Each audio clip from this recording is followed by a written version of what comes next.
Arratsaldeon, Garbiñe. Arratsaldeon. Zer moduz? Etorri. Eskerrik asko. Esker. Etorri, Garbiñe. Eskerrik asko. Zuri. Bai, lasai. Bueno, Garbiñe, zure lana pentsatzen dugu gauza askoren artean planifikazioa eta gauzak ordenatzea eta erabaki asko hartzea izango dela. Pentsatu duzu kopa non jarri behar duzuen, anuetan jarriko duzuen, zubietan jarriko duzuen? Bueno, oraindik aurreko lanakin nahi gea. Orduan astean, ondo entrenatu, ondo prestatu, ondo iritsi, eta gero etor dadila, etorri behar bali madua. Larun batean, egun handia duzu, Prest zaudete? Zu prest zaude? Bai, ni, berez martxoaren 13an lortu genuen finaleko txartela. Eta orduzkeo, ligan ere jokatu dugu, pixkata bazter batean utzi dugu kopa. Eta orain, azkeneko egun hauetan, azkeneko aste honetan sartuta, taldea prest dago, ni prest nago, baina nik ez de jokatzen, beraz, gogotxu. Larun batean, La Romareda futbol zelaian jokatuko da finala, Barcelona alguztiduna, esaten zaio, ez da, aurrean izango den taldea, alguztiduna askotan entzuten dugu. Zer eragiten du horrelako talde bat aurrean izateak? Egia esan talde handi bat bertigoa ematen du, ez? Beraiek beste helburu batzukin bizi direlako, baina final batea iristea ez da erresa izaten, bide polita egin du taldeak, atzean izen handiko taldeak ere utzi ditugu, eta uste merezitako final bat degula. Aurrean degunarekin, aurre egingo diogu, eta behar den bezala lehiatu. Gaur izan duzu azkeneko entrenamendu saioa, eta bihar dagoeneko bazoazte, ez da? Taldea nola dago, urduri dago, sumatzen da dagoeneko badatorrela?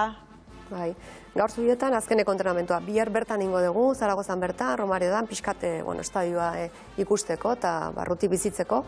Taldea ondo, dena prest, jokatzeko gogotxu. Ez du erresa izango, Nataliak bere 11 egiteko, dena daude prest. Beraz, bihar antxe izango geha eta antxe ikusiko dugu, egingo dugu azkeneko entrenamentua. Eta han bertan entrenamentu hori egiteak laguntzen du norbera kokatzen, mentalki ere horrek laguntzen du finalari aurre egiteko? Bai, nik uste beharrezkoa izaten dela, ez da? Estenatoki berri bada, zu ohituta zaude normalean zubietan jokatzen, noizean behin estadioan realearen jokatu dugu, baina orain biharkoa berezia da. Eta, partida importantea izan da, bertan bizitzea ze gertatu daiteken aurre ikustea eta bizitzea oso garrantzitsua da. Beraz, final bat prestatzeko Garbiñe ez da nahikoa, nola esango genuke, zelai barruko fisiko hori lantzea bakarrik, ez da? Mentala ere prestatu egin behar da. Bai, gauza asko daude kudeatzeko, Ez da Anita Baloia edo taldekideak, horrean nola iristezean, egun hori nola bizi dezun, nola dan aurreko lan guztiak nola egitxe dituzun, gertatuko diren gauzak eta nola barneratuko dituzun, eta gero gertatzen direnean nola aurre egin behar dizkiozun, egin behar dezun, dena ez. Gauza asko daude, partidu baten aurretik eta partiduan zehar. Ligako bolada txar baten ondoren datorrela esango dugu, Realak kasu honetan, 10 partidu okerrez pelima gaude irabazi ezin da, eta Tenerifeen aurka garaipena lortu, ez da? Garaipen horrek puskatu du zerbait, horrek ere lagunduko du? Bai, pixkate arindu egin digu, ez, gure karga hori. Orduan, astea prestatzeko ere oso ondo, indarra ematen dizu, irabazteak, zelai zail bat, Tenerifen etzen erresa izan, eta gentozen ondo jokatzetik, baina emaitzi gabe, eta igandekoak eman digu izugarrizko bultzada. Astea ondo doa, eta larun baterako prest. Barcelona munduko talderik onenetakoa da, Championseko finala jokatuko dute, Liga irabazi dute, Aitana Bonmati eta Alexia Putellas ere hor daude, azkeneko urrezko baloiaren irabazleak, baina Realak ere baditu bere armak? Noski. Guk jokalari on asko ditugu, beste neurri batekoak, baina onak eta izen handikoak, ez? Denak ez ditut esango, baina gure, alguneak ere baditugu eta jokalari onak. Bai etxekoak, atzerritarrak ere baditugu, eta taldea hor baldima dago gauzak ondo egin dituelako da. Eta zer egin behar du Realak Barcelonari irabazteko, zure ustez? Gauzak oso ondo egin, eta beraiek egun txarra auki dezatela, ez? Uste detaile guztiak onak izango direla, edo zaindu beharrekoak, detaile guztiak, eta partidotik ez joatea. Gauzak aldrebes jartzen direnean, zentratuta egotea, jarraitzea, ondo lehiatzea, eta bukaera arte, sinistu. Garbiñe, eta finalean izango den taldean, arrobiko kirolari, jokalari asko izango dira. Etxezarreta, Izarne, Izagirre, Apari, hori ere bada arrakasta? Bai. Arrobiko taldea gera izan nahi dugu, eta bertan jokalariak egoteak horrek ere ilusia handia egiten digu, ez? Horrek esan nahi du lana atzetik ere ondo egina dagoela, eta aukera etxeko jokalariekin ere bertan izango gerala. Bai. Eta esan duzu finala ere, aurtengo final hau irabazitako finala dela, Huelva, Levante, Atletico Madrid gainditzea lortu duelako Realak. Zu denboraldiaren hasieran espero zenuen maila hau ematea, txapelketa honetan Realak? Hasieran beti amesten dezu, ez? Iruditzen zaizulako talde honena egin degula. Eta esatezu, ligan ere ondo gabiltzan, eta kopan ere aukerak izaten ditugun urrutira iristeko. Beti amesten dezu. Gertatzen da, jokatu egin behar direla partidak, eta segun ze arerio tokatzen zeizkizun kanporak eta horietan, gauza batea o bestea. Ze Bartzelona tokatu izan bazitzaigun aurretik, seguraski edo agian ez ginen hemen egongo, ez? Eta, amesten genuen, nik amesten dut, askotan amesten dut, eta gauza gertatu egiten dira. Final erditara egingo dugu jauzi, Atletico Madrid kanporatu zuelako Realak, eta etzelako bat ere erresa, hori ere. Madrilen berdinketa lortu, eta ondoren anoetan 2-1 irabazi. Zuk nola bizitzan zenuen partidura? Batez ere kako egon zenan, Madrilen ez genuela, emaitza polit bat ekarri genuela, eta partida nola jontzen ikusita, berdinketa balia handikoa. Ze lehen eletek ere penaltia geldituzun, eta aurretik, gero berdin du, hortxe, eta ilusia handiak etorri ginean. Batez ere garrantzitsua izan zen, estadioan jokatzea, Realearenan, eta bertan joan zen zaletu guztiaren bultzada. Eta oso ondo, taldeak oso ondo erantzun zuen, partida ona jokatu zen, eta gai izan ginen 2 gol sartzeko. Asteazkena zen, 15.000 zale elkartu ziren, eta aurreko partidua, Madrileko partidua ikusita, zalei dagokienez, etzen horrelako girorik han ikusten. Hemen Realak zentzu horretan ere erakustaldia eman zuen. Bai, mugitzen du, Realak mugitzen du. Mutilak izan, eskak izan, badago hor zerbait, txuri urdin koloreek mugitzen dutena, ezta? Eta orain ere, uste, larun batera begira ere jendea mugituko degula. Baditugu zenbakiak, badakigu? Gutxi gora bera, momentu honetan 4.500 zaletutan egongo gera. Eta gaurtik aurrera, oraindik 2-3 egun hauetan jende gehiago animatzen den, eskatzen dugu ez bertara jutea, zesta berdina urrutitik edo gertutik animatzea, eta taldeak eskertuko luke, ez da? Asko laguntzen du, batez ere, behar denean jende horren laguntza. Garbine, 2024an finala jokatuko du Realak, eta 19an finala irabazi egin zuen, ikusi irudiak.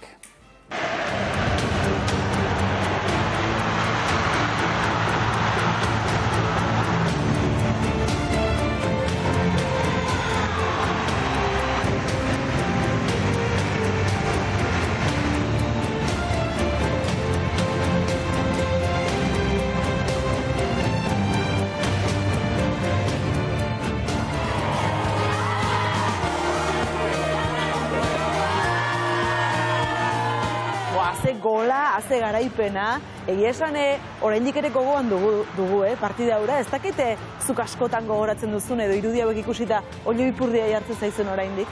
Bai, hartzen zait. Ni konparatzen dut, Zamorak sartu zuen golarrekin, ez da? 81 batean, Realak Gijonen irabazi zuen ligaura, berdin bizitu nuen, ez da? Gure taldeak, nesken taldeak, Naikariren gola, jokaldia, Kianaren bat-batekoa, zenbat sufritu genuen partiduan zehar, Mariasunen partida bikaina, Gonzalo Arkonadak nola kudeatu zuen taldea, dena buruan dut, nola bizitu genuen partida eta partido ondorena, eta nola ez festa, ondorengo festa. Ondorengo festa ere izugarria izan zen. Oraintxe esan berri duzu, ez da, zuk amets egiten duzula eta gero gauzak gertatu egiten direla, hori gertatu egin zen. Bai, alaxe izan zen. Ez genuen ezagutzen egoera hori, ez genekien zertzen final bat jokatzea, eta dena borobila atera zen, eta gero zer suposatu zuen guzti horrek, ez da? Ez da bakarrikan kopa altxatzea, harrituta gelditu ginen, bueltan iritsi ginenean, zenbat jendek ikusi zuen bertan, zenbat jendek gozatu zuen, ze transmititu zuen taldeak, eta, bueno, nik uste horrek asko asetzen naula personalki, Garbine, Realaren arrakastak erantzule asko ditu, ez da, atzean arrazoi asko daude, esan dezakegu Natalia Arroyo, entrenatzailea, jokalariak, taldearen inguruan dauden langile guztiak, baina esan dezakegu guk esango dugu batez ere zu zaudela horratzean. Zuk nola bizi duzu taldearen bilakaera hau? Ez dakit nola esan ez, urte asko daramatzat, egoera desberdinean, rol desberdina eginez klubean, eta bizidet nerea izango baliz bezala, ez da? Egunero hobetu nahiean, gauzak ondo egin nahiean, eta gozatzen. Futbola asko gustatzen zait, futbolaria izan du nintzen, garai haietan. Ez ditut baldintza hauek ezagutu, ez ditut, ez dut suerte hori auki, baina orain beste aldean nago, eta egunero egiten detenakin gozatzen, ez? Eta batez ere gustatzen zait jokalari hauei transmititzea, ez? Ze aukera duten, nun dauden, ze suertea duten, beraien gustatzen zaien kirola hori, balditza honenetan egiten, ez da? Gozatu egiten dut. Zuk Garbine, bi aldiz irabazi duzu Erreginaren Kopa Oiartzunekin, 87an eta 88an. Garai hartan 6 lerro eskaini omen zitzaizkion zuen balentriari prentsan esango dugu, ezta? Egunkarietan, gaur egun zorionez gauzak aldatzen ari dira zentzu horretan? Kuriosoa da, orain asko gehiago hitziten dela Oiartzunek irabazizun kopaietaz, garai hartan baino. Bai, hortxe gaude, bai, hortxe da gure... Eskubikoa zutik oso okerrez baldin bagaude? Bai, bazterrean nagoena, bai, taldea handi bat, Ugaldetxoko zelaian, oain Karla Lekuona den zelaian, eta, hoxe izan gure futbola, ez da? Mikasa pixutxu batekin, lokatzetan, aluminiozko botakin, eta, gozatu iten genuen, eta gustatzen zitzaiguna egiten genuen. Dena kontra genuen egoera batetan, kontestoa oso zaila. Etxekoek bakarrik bizitzen zuten guk egiten genuena, baina begira nun gauden, honek betetzen hau, ez da? Noaino iritsi gean, eta nun dagoen emakumearen futbola. Larun batean, Bartzelona handi baten aurka jokatuz. Eta garrantzitsua izango da gaur egungo neska futbolari gazte batek, belaunaldi berriek jakitea, gaur egungo baloi eta zelai dizdiratsu hauek, garai bateko lokatz eta mikasa haietatik etorritakoak direla, ez da? Gutxi dakite gaurko gazte jende honek gutxi daki, ez? Baina badakate nun begiratua, ze aukeratua, ze izan nahi duten, atzelaria, aurrelaria, Amaiur izan nahi duten, Nerea, LNLT edo Anetxezarreta, ez da? Referenteak daude, eta hori gaztentzako oso garrantzitsua da.